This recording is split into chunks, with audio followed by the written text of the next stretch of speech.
Hello everybody, today we're going to be going over how to utilize and set up your third axis leveling tool from George's Gizmos, so let's dive right into it. So it comes with everything you see here. It comes with our third axis leveling tool with 4 screws on each side on the back. The elastic band is already attached to the tool and we have our cap on as well. It also includes 2 rubber bands to attach it to your scope housing. So on the back you can see we've got 4 screws on each side.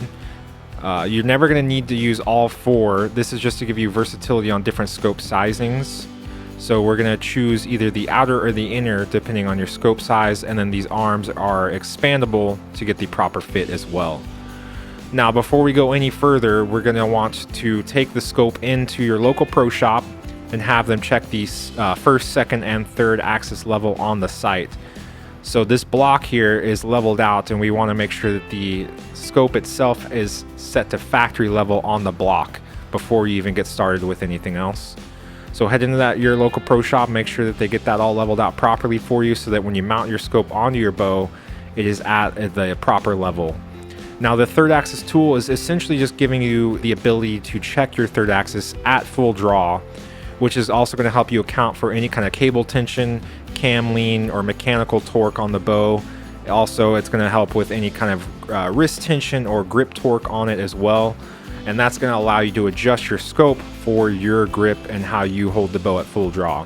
So you can see here, I went ahead and got the level all set for our second axis on the scope. So now I'm going to check the third axis by adding some decline to the scope. And you can see that level is still nice and center and leveled on the block. And then I'm going to add some elevation, and you can see that we're still nice and center on the scope and on the block. So the third axis is level and good to go. So next I'm going to show you guys some examples of how we're going to fit the third axis leveling tool onto some different scope housings. So at the moment I've got the outer screws on the third axis tool, and you can see that I can't fit it on properly because the scope ring is flush and mount to the scope housing. So I need to move these outer screws to the inner part so I can run them on the inside of the scope ring. So I'm going to go ahead and swap those over, and you can see here now I've got my screws on the inside, and now I can expand these arms out to get the proper fit on the inside of my scope housing. So I'm going to go ahead and start out here with about what I think I might need, give it a test fit, and I can see that it's fitting on the inside of the scope, but now I've got some wobble, so I need to keep adjusting these inner arms until I can get the proper amount of tension and fit on my scope ring. So this next size here, you can see I'm still a little too small. I need to increase the tension. I'm going to pull these arms out all the way just to see if that's going to fit right. And it's a little too big, so I'm going to press them just a little bit. And now boom, you can see now I've got a good solid fit. There's no wobble, and those are on the inside of the scope housing. Now, just so you guys can get another example, spot hogs, which are known for having some pretty large scope housings, they will still fit just fine. The same setup with the inner screws is going to fit in there nice and snug and proper on a spot hog site as well. And that can change depending on the scope rings you put on it. And even with an ultra view housing, I'll show you guys that it'll fit just fine on an ultra view as well. So about the same size. We're going to run that on the inside of the ultra view housing and get a good solid fit on there as well. So you can see multiple different sizes of scope rings. The third axis leveling tool is designed to have a variety of different sizes that you can adjust accordingly for your scope housing. So as an example, I'll show you guys here how we're going to set up the axis leveling tool on this ultra view housing. So I'm going to wrap the rubber band around the scope mount on the housing, and I'm going to set my third axis tool in the scope ring. I'm going to bring that rubber band around the first peg on that right side, and then I'm going to hold the tool in place. I'm going to wrap that rubber band around the back and cross it over for extra tension. And then I'm going to bring it up around the other side of the scope housing. And I'm going to hook my rubber band onto that other peg of the third axis leveling tool. So your rubber band should be on the peg on both sides, giving you the proper amount of tension to set that tool properly in your housing. So then you can see we've got a good fit here. The tool is nice and leveled out in the center of the scope housing. So I'm going to go ahead and throw my cap on my level, and then we can move on to the next step. So for our example today, the bow that I have in our bow vise has a CBE scope on it.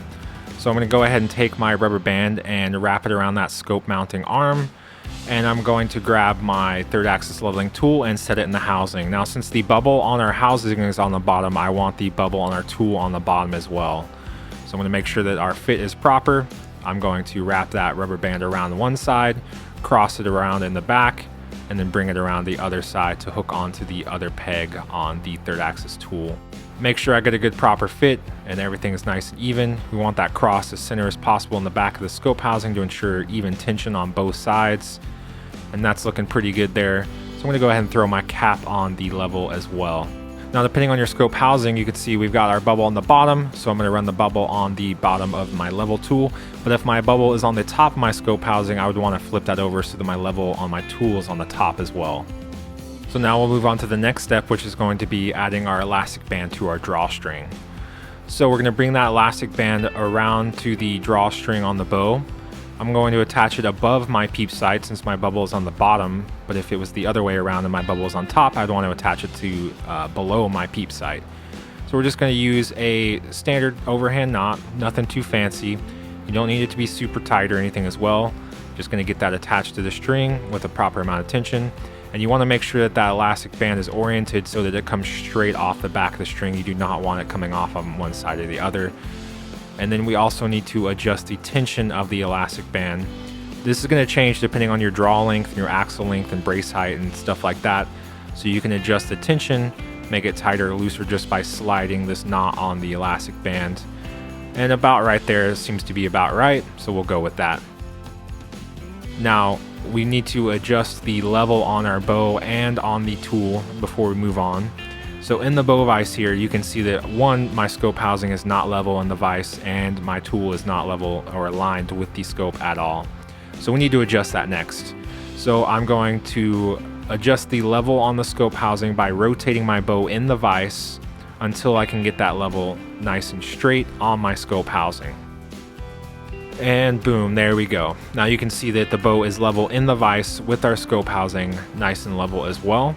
So now we need to align our third axis leveling tool with the level on the scope. So I'm going to rotate it in the housing until I can get the tool leveled out and in line with the level on our scope as well. So now we see the scope is level and our third axis tool is level, and we're ready to move on to our next step. So now before we head into the range, I'm going to make sure my elastic band is nice and straight and take the cap off of my leveling tool. And then we'll head over into the archery range. I'm going to throw an arrow on the bow just in case because we don't want to dry fire it on accident. And I'm going to go ahead and check our level. So let's draw the bow back and check it out. So just at a flat setting, no incline or decline, we want to see right there, once we get steady, boom, you can see both levels are in line. So now we're going to go ahead and add some incline, some elevation, and double check to see what our level looks like. So then as we're getting steady here, boom, you can see right there that at full draw with an elevation at it, our tool is level, which is what we want to see, but the level on our scope is hanging out to the left just a little bit. So that's telling me that once we go up in elevation, we're adding a little bit of torque, or maybe the cable torque is kind of pulling on the bow a little bit, which is causing our third axis to be off. So we're going to go ahead and let down, and we're going to adjust that third axis, pivot it inwards just a little bit so we can get that third axis to level out when we come to full draw with a little bit of elevation. So now that I've gotten that adjusted, we're going to double check that one more time. So again, we're going to draw back, steady out at full draw, double check, make sure our levels are set, and boom, you can see there we're level on both. So we're going to add some elevation again, going up. We're going to get steady. And boom, right there, you can see now that both levels are in line at elevation. We've got a good proper third axis level with some incline and some elevation on our hold as well. Now we're going to check to see if the decline looks the same. So we're going to bring it back down, level it out, see both levels hitting the same, and we're going to add some decline to our shot as well. We're going to lower that down, get steady, and boom, right there. You can see that the level on our third axis tool is in the center, and the level on our scope housing is center as well. And that's what you want to see. So when you're at an elevation or a decline, they should all still be in line. Your third axis tool should be in line, and the scope level on your scope housing should also be level as well. And that's what the beauty of this third axis tool is all about.